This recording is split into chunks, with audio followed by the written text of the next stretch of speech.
Hi and welcome to this another episode of ECCB Connects.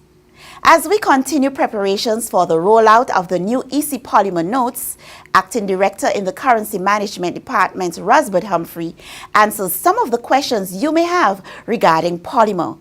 Stay with us, we'll be right back. It's coming! It's coming! It's coming. It's coming! It's coming! It's coming!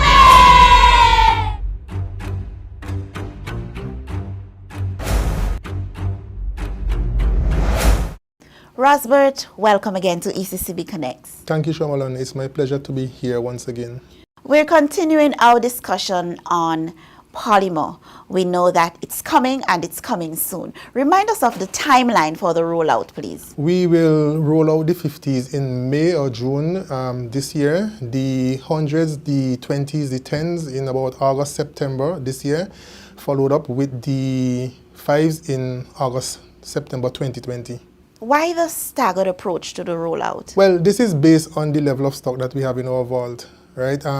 In May or June, we anticipate that the 50s, the paper 50s, the stock would be depleted.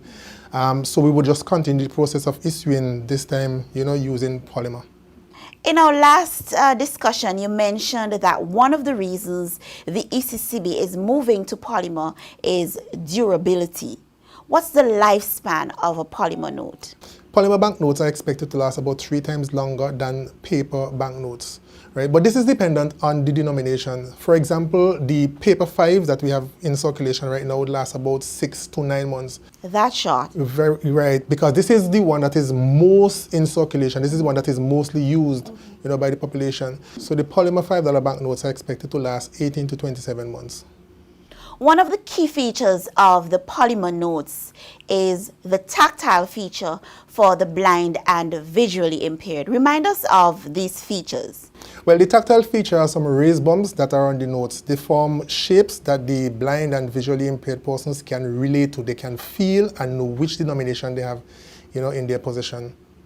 So we have a circle on the 5, we have an X on the 10s, and the X is easy to remember because that's the Roman numeral for 10, right? We have a rectangle on the 20, a triangle on the 50s, and a square on the 100s. Okay. Why these shapes and not Braille? Well, Shamalan, we recognize that in the Eastern Caribbean, not many blind and visually impaired persons can read Braille. So it would have been a disadvantage to them if we actually put Braille on the banknotes because, they wouldn't recognize what the features are, what the bumps are.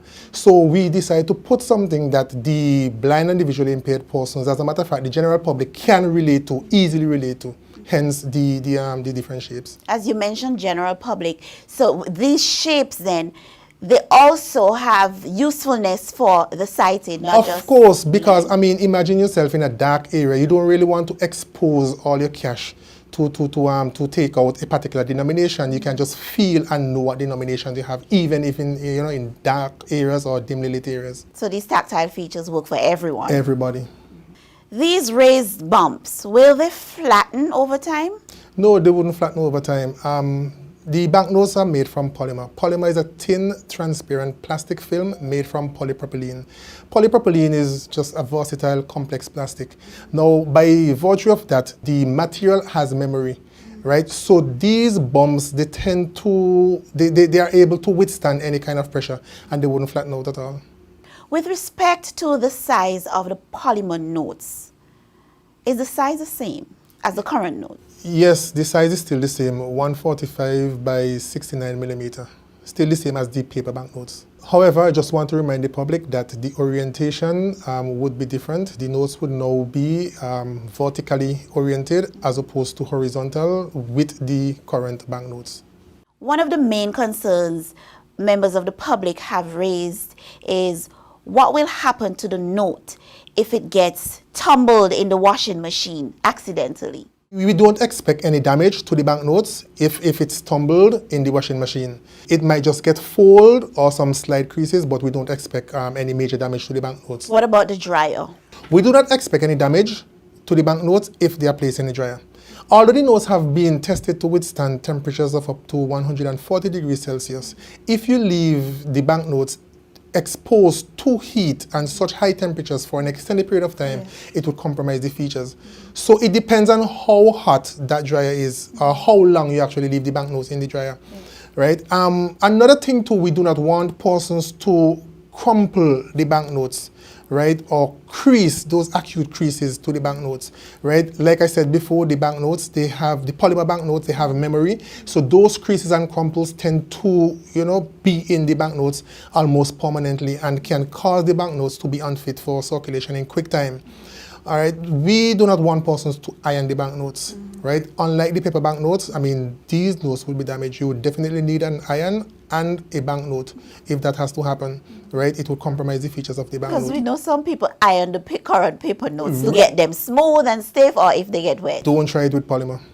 Rosbert, you mentioned crumpling and creasing of the polymer notes. We know that individuals tend to fold their monies, put it in their wallets, put it in their pocket.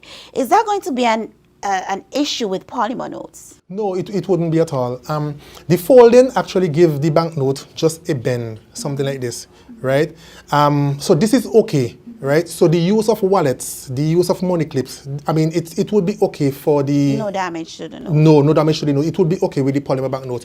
What we're trying to discourage, right, is the acute folding. Persons do something like this. And like I said before, polymer banknotes, they have memory. So these will be retained in the banknotes, right? And these lines can tend to be, permanent in the banknote and make the banknote unfit for circulation. Now, if this has to be done on a regular basis, it can cause damage to the banknotes and, compromise the integrity of the banknotes. But if somebody gives a soft fold and put it in a pocket, no problem. That is quite okay. So, Rosbert, polymer, it's coming, and it's coming soon.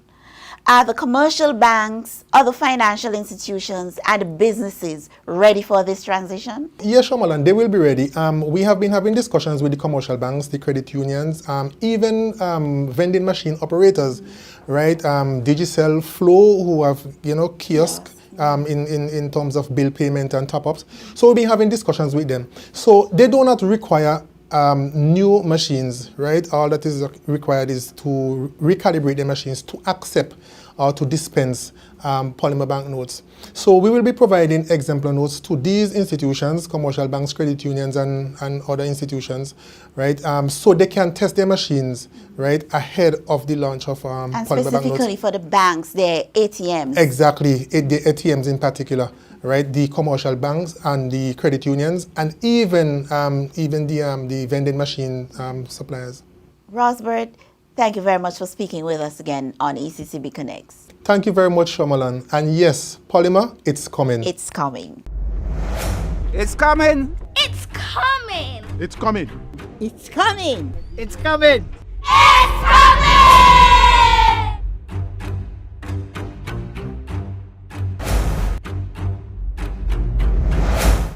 To view any episode of ECCB Connects anytime, any place, at your convenience, check us out on YouTube, Facebook, and LinkedIn at ECCB Connects. And now, this week's financial tip. Are you living within your means? If you constantly find yourself needing credit to get you to the next payday, you are living beyond your means. Here's where we end this week's episode of ECCB Connects. Is there a topic you'd like us to cover? Send us a message. The information is at the bottom of your screen. Remember, ECCB Connects is produced by the Eastern Caribbean Central Bank to share with you who we are, what we do, and how we serve you. Join us again next week for another program.